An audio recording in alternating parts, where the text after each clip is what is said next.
What is good, guys? Yugi here to bring you my review of One Piece Chapter 1000. Not even really my review, it's just going over the whole chapter with you guys, giving you my thoughts and all of that. Please ignore all the crap in the background. My desk is in the transition of being moved from the other side of my room to over here. And ignore the paint damage where my bed used to be. Um, but let's get right into it with actually my thoughts of some of the reactions to One Piece Chapter 1000 over the past couple of days. Um, you guys need to chill. Just because somebody was basically underwhelmed because they thought they were gonna get more, they didn't, even though they said they liked it and stuff like that. I've seen a lot of that going around on Twitter. You guys have been harassing a lot of people. Like, chill. It's a manga chapter, guys. Sorry, let me adjust that. You guys don't have to go at people so bad. A lot of people were expecting like what the will of D was going to be in this chapter, Dragon to show up, stuff like that. Personally, I wasn't in that camp, but this is personally to me the perfect chapter. What we needed, what should have happened to keep the flow of what was going on in the moment and not just explode. So let's just get right into it. Take a chill pill, guys. Um, so first off, we kick it off with Luffy reaching the steps to reach the roof, and it's Shishalian and all of the other forest guardians and all of like the minks and stuff, and they have defeated all of the headliners and gifters and all of that, leading to the top floor. Luffy goes to say his name and calls him Lion Viper, which is like a mixture of Nekomamushi's name and somebody else's. But he also says, I haven't forgotten what you guys did for Raizo. You protected him, you never betrayed a friend, so thank you. And then we kick it over to Marco and Zoro, who are now interacting with King and Queen. So basically, Marco just is choking King and Queen with his phoenix wings and flinging Zoro with what I believe was his. Yeah, he just grabbed him by the feet and just whoop, and threw him to the roof. Um, and we'll see who all reaches the roof at the end of the chapter.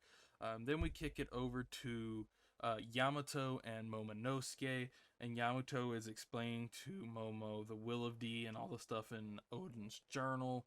Um, Yamato says she never truly believed that she would get to meet Momo, but now that she has, this book is yours, giving him Odin's journal. Um, and she also explains where she found it, how she got it. It was in the river by Kozuki Castle. There's been a couple different translations, but this is where it's first actually stated what it was. It was inside the river, not on the river bank or like just in the mud by the river. So somebody actually threw the journal into the river. So Momo just starts crying, being able to read about his father's Grand Line journey. Um, and then Yamato starts explaining more about Ace and things that Ace said.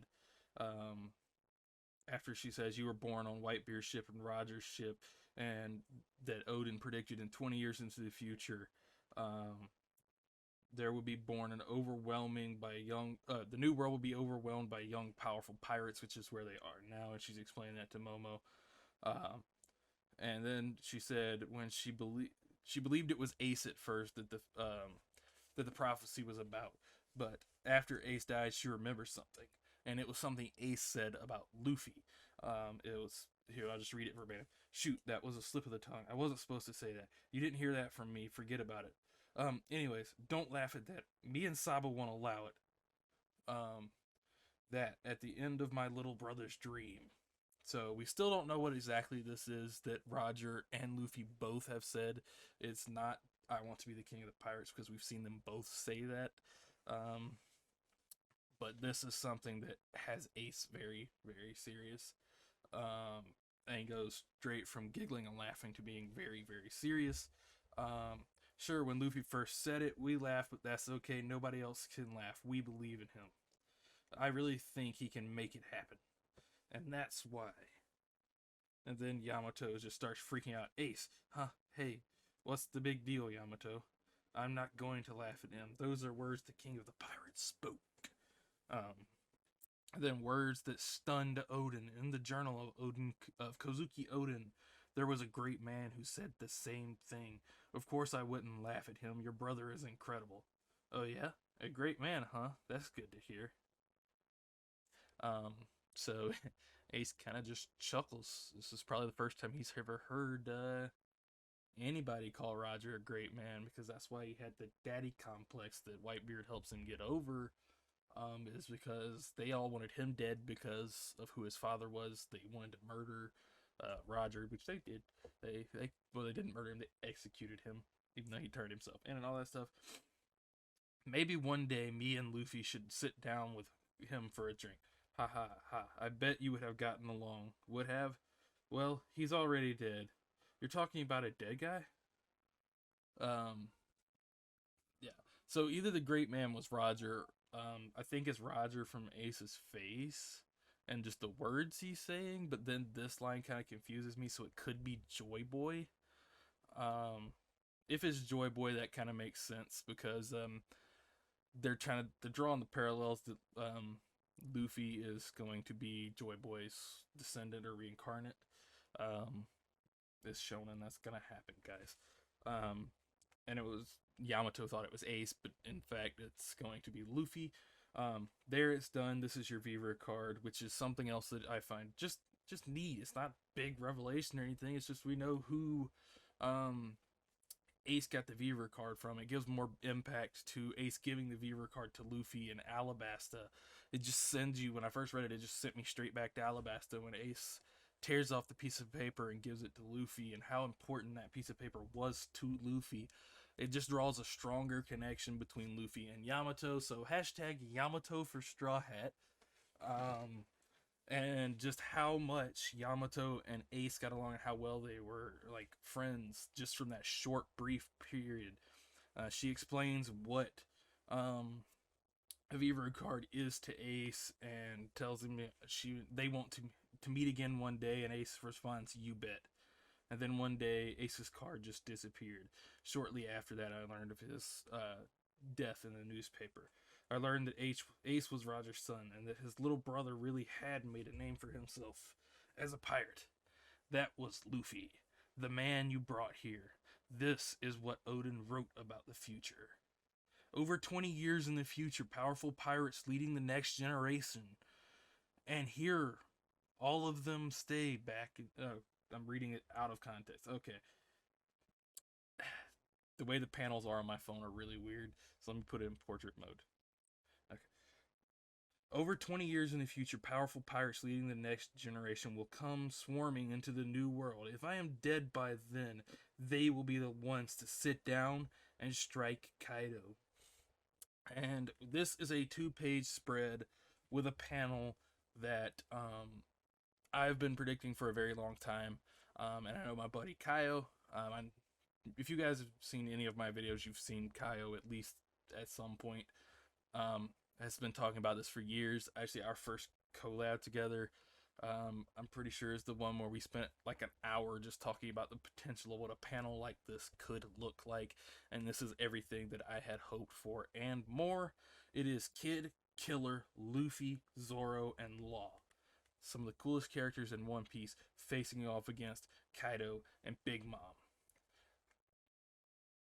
So you get from Kid, it's just like when Luffy finally shows up, ha, another one shows up. Stay back and watch me fight.